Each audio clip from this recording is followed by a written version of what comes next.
What's up, everybody? Happy Thursday. Hope all you're having a great day so far today. Getting into this episode of GH. Listen. That woman was so thirsty at the pool when Chase got out the pool. She was offering him a towel. She was like, "Oh, I'll be sitting over there." Like she was a straight thirst bucket. Like seriously, Chase was not trying to get that woman the time of day. She was just so openly flirty. I mean, I can't blame the woman, but damn, like you need to go, hydrate yourself because you are a bit thirsty. This, she just needs to go get her some of this and cool herself down because clearly you're not going to get what you really want, which was some vitamin D. You're not going to get that. Go sit down. Go get it from somebody else. Um, because Chase wasn't, paying that woman no bit of attention. And it was funny because when Gregory and Finn walked in, they was teasing him and stuff like that. They was like, "Damn, you got it bad for BLQ if you turning that down." I'm like, "Yeah, he do. He trying to preserve whatever it is that they're doing. So of course he was sitting down getting some advice from Gregory and Finn and stuff about it, about the whole situation because he felt used, by BLQ. And I can't say that I blame him. I don't think that was really her intention per se. I felt like she presented it wrong. I really felt like she presented that totally wrong to him. Um, and that's why he took it the way he took it. Like she's trying to use him just to get her songs back, and I think that's why he took it. She didn't present it well. But I mean, I kind of see where Gregory coming from. I could see Chase having a new career as a singer and stuff, as a pop singer, pop star. I could see it because he got a nice voice, so I definitely could see why they would think that.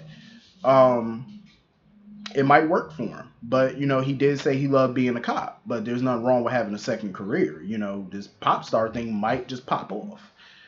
Um, so anyway, moving on from that, Ned was irking my soul. Like, I understand he was trying to give BLQ some sound advice. What was annoying me was he kept trying to compare his situation with Olivia and why she's mad at him as to why Chase was mad at BLQ. To me, it wasn't the same thing. It was totally different. I felt like Olivia was upset just to be upset because that's Olivia. She likes to have an attitude.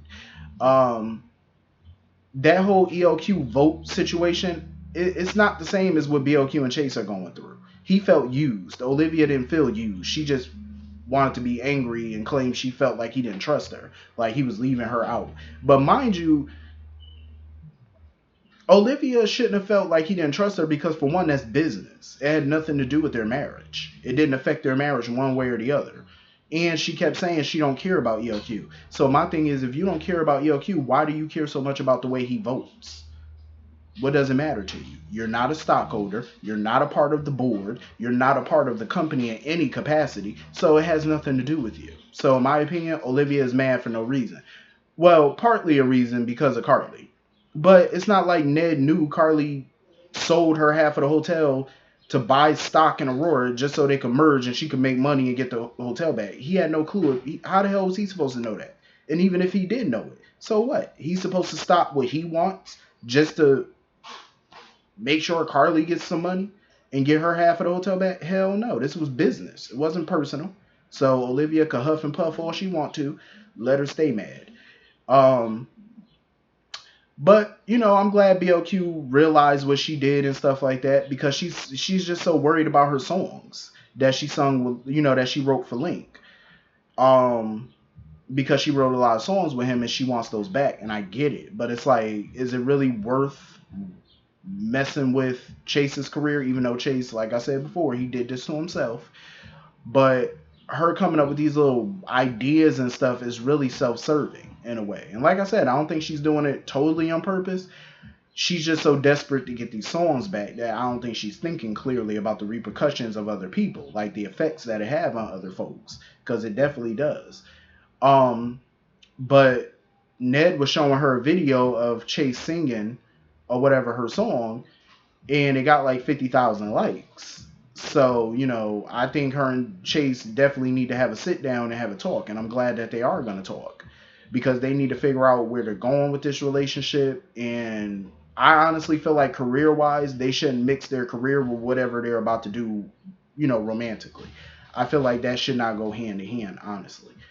Um, So anyway, moving on from that, I'm loving the chemistry between Alexis and Gregory. I'm loving it. She made a challenge to him. He accepted her challenge, and they're gonna get opinions from other people and stuff about these articles and whatnot. I like them working together, but I could definitely see chemistry, and it's about time that Alexis lets herself be loved because I feel like Gregory, he's a good guy, and I feel like him and Alexis can go the distance. And it's about time she get with somebody good.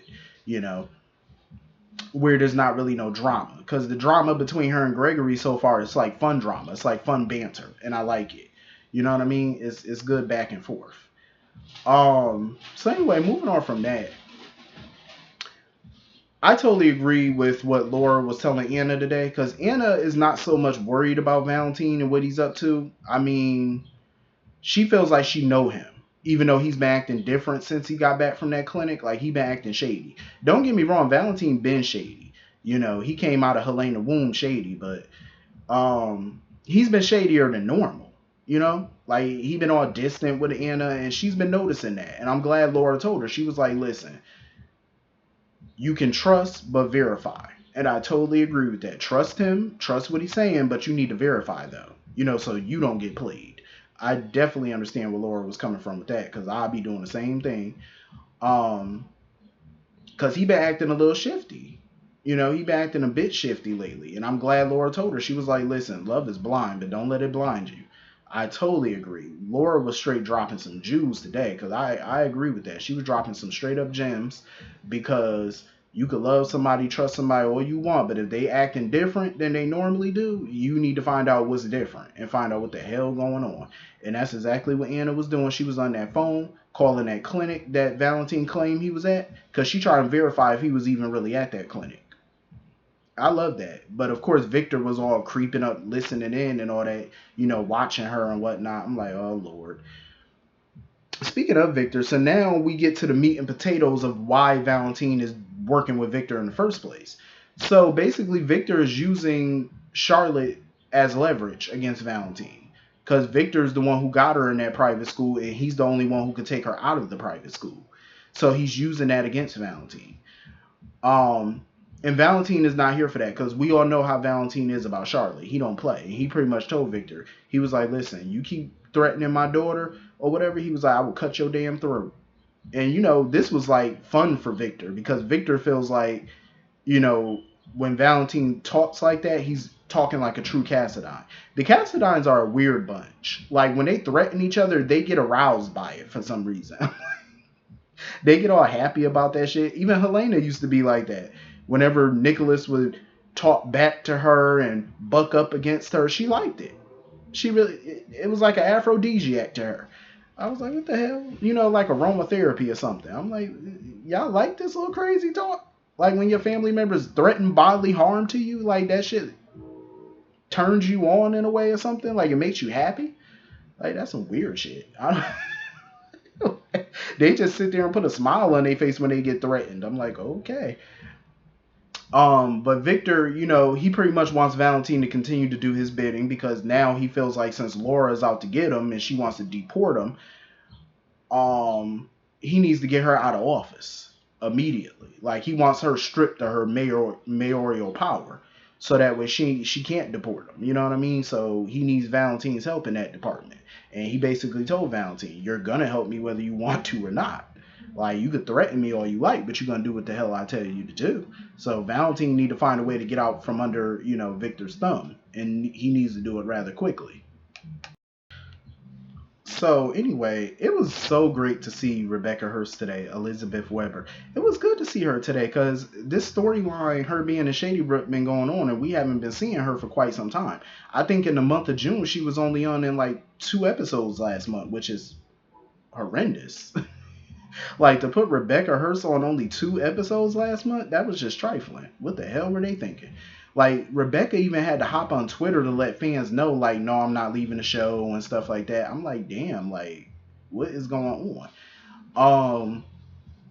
But it was good to see Elizabeth today, her and Kevin and Jake and stuff like that. Because, it was good to see Jake get a chance to go see his mom and all that. Of course, he wants her to come home, and and he was thinking that maybe her parents could help, but she kind of, was livid about that, because she was thinking that her parents reached out to him again.